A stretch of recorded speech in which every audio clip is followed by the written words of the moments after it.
Hello everyone, আমি positive human. আমার আগের থেকে গলাটা অনেক পরিষ্কার হয়েছে, আমার ঠান্ডা লাগাও কমে গেছে। থ্যাংক ইউ ভেরি মাচ যারা আমাকে ইনস্টাগ্রামে মেসেজ করে জিজ্ঞাসা করেছে যে আমার শরীর কেমন আছে। তো যাই হোক, তোরা যে যা বলিস ভাই, আমার সোনার হরিণ চাই, সেরকম একটা হরিণ আমি বুকের মধ্যে লাগিয়ে কোথায় ছুটে বেড়াচ্ছি। তো এই উত্তরটা একটু পরেই পাবে। তো এইখানে আমি বাইরের সিনারি দেখাচ্ছিলাম না, অ্যাকচুয়ালি আমার চুড়িগুলো দেখানোর ধান্দা। তো কীভাবে দেখাবো, একটু বাইরের সিনারি ফিনারি দেখিয়ে।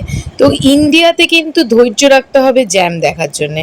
আর এই লোকটা সেই ছোটোবেলা থেকে দৌড়ানোর প্রচেষ্টা করছে, বাট দৌড়ানোতে সফল হয়নি। এই জায়গাটা দেখেই, লোকটা স্ট্যাচুটা দেখেই হয়তো অনেকেই ইতিমধ্যে বুঝে গেছে এটা কোথায়। এই যে সেই রিক্সা যেটা দাঁড়িয়ে আছে, আর এই চেয়ারগুলো নতুন লাগিয়েছে। তো যাই হোক, এটা হচ্ছে আমাদের সবার পরিচিত এবং আমার বাড়ির থেকে খুব কাছে CC2, সিটি সেন্টার 2। এই জায়গাটা আমার বরাবরেরই এরকম ভাল লাগতো, কিন্তু এটার মধ্যে কোনো পরিবর্তন আসেনি। এখানে সেই একই রকম গাছপালা, একই রকম বসার জায়গা, আর ওই পাশে হচ্ছে ক্রিকেট প্র্যাকটিস করার একটা ছোট্ট মতন গ্রাউন্ড। ওখানে সবাই ক্রিকেট খেলে। তো এখানে মেনলি এখন পুজোর আগে আগে মানুষ আসা মানে শপিং করা। তো আমিও শপিং করতে এসেছি, তবে আমি কি কি শপিং করেছি এগুলো আমি দেখাবো না, এবং আমি এগুলো দেখানো পছন্দও করি না। কিন্তু এই জায়গাটা আমি একটু দেখাতে চাই, বিকজ জার্মানিতে এরকম অনেকেই আছে যারা এখনও অবধি এই মলটায় আসেনি। তো ইন্ডিয়াতে আসলে বা তোমরা যদি যখন তোমাদের বাড়ি ফিরবে এই মলটায় আসতে পারো। মোটামুটি এক মলের তলায় সব কিছু পেয়ে যাবে।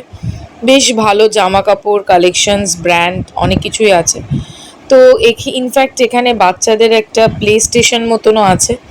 তো এই দিকে চারিদিকে ঘুরতে ঘুরতে আমার পছন্দের জায়গায় বসে কিছু স্ন্যাক্স এবং মোমো, যেটা জার্মানির কোনো মলে আমি পাই না, এই ঝাল ঝাল মোমো, সেগুলো খেয়ে নিজেকে একটু চরকির মতন দেখাই। এটা আমার অনেকেই দেখেছে বিভিন্ন ভিডিওতে, আমি একটু নিজেকে চরকি পাক খাওয়াতে ভালোবাসি।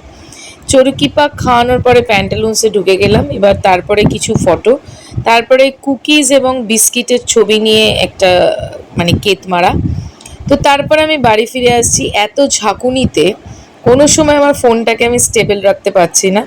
তো সিটি সেন্টার 2কে টাটা করে আমি আমার দিকে এগিয়ে গেলাম, এবং আমার ড্রাইভারকে একটা শর্টকাট রাস্তার একটা জায়গা বললাম। এবার এই শর্টকাট রাস্তায় ঢোকার পরে তিনি মনে মনে আমাকে বহু কথা বলছিলেন, মুখে প্রকাশ করতে পারছিলেন না।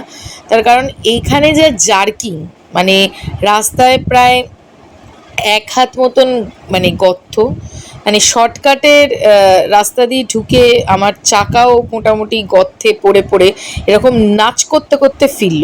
তো যা খেয়েছিলাম মোটামুটি হজম হয়ে গেছে, তাই জন্যে বাড়িতে এসে ঝাল ঝাল ফুচকা খেয়ে আমার রিলটা শেষ করলাম।